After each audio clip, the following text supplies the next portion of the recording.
We all know that without food, humans can only last a few weeks. Without water, just a few days. It's an unbreakable law of life. But what if a young girl lived and breathes for years without needing anything at all? In 1869, the world was shaken by the story of Sarah Jacob, also known as the Miracle Girl of Wales. Thousands flocked to her home, convinced they were witnessing a miracle. Newspapers hailed the child as living proof of divine intervention. Today, we're going to uncover this mystery. This is a story of blind faith, a criminal case, and the horrific truth hidden beneath the glow of a fake miracle. Sarah Jacob was born into a poor, deeply religious farming family. In 1867, after a severe bout of measles, the 10-year-old began claiming she couldn't eat. Soon after, she said she couldn't drink either. Her parents believed it. They were devoted, but also victims of a superstitious age. And just like that, the miracle girl was born. Long trains arrived carrying tourists. Sarah was dressed in silk and flowers, lying in bed to receive nobility and philanthropists.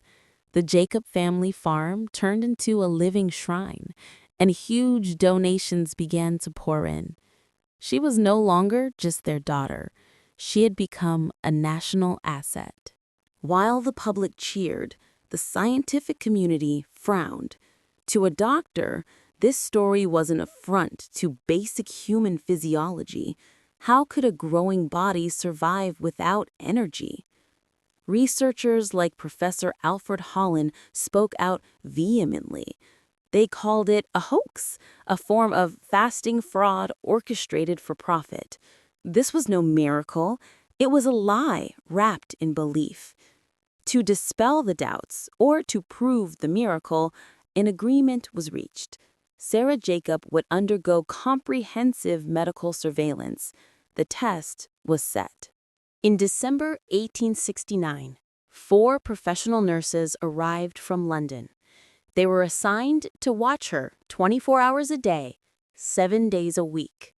Sarah's parents were isolated.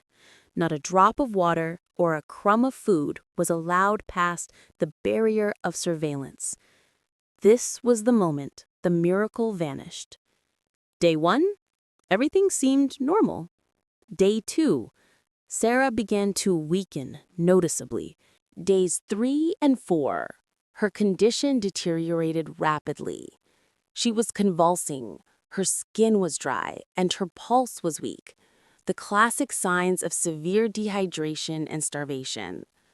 The watch was stopped, but it was too late. Doctors frantically tried to save her with fluids, but her body could not recover. Sarah Jacob died just hours later, at the age of 12. The autopsy confirmed it. Sarah Jacob died from starvation and dehydration. The miracle didn't exist. The painful truth was that she had been secretly fed for years, but once cut off from her family, that support mechanism collapsed. The case became a trial for manslaughter. Her parents were convicted and sentenced to prison. The ultimate lesson: the story of Sarah Jacob is not just about deception, but the tragedy of Munchausen by proxy syndrome, where a caregiver harms a dependent for attention and gain. It is also a powerful warning about the danger of blind faith when it supersedes the obvious truth of science. Sarah Jacob was not a miracle girl. She was the victim of a gullible era and cruel exploitation.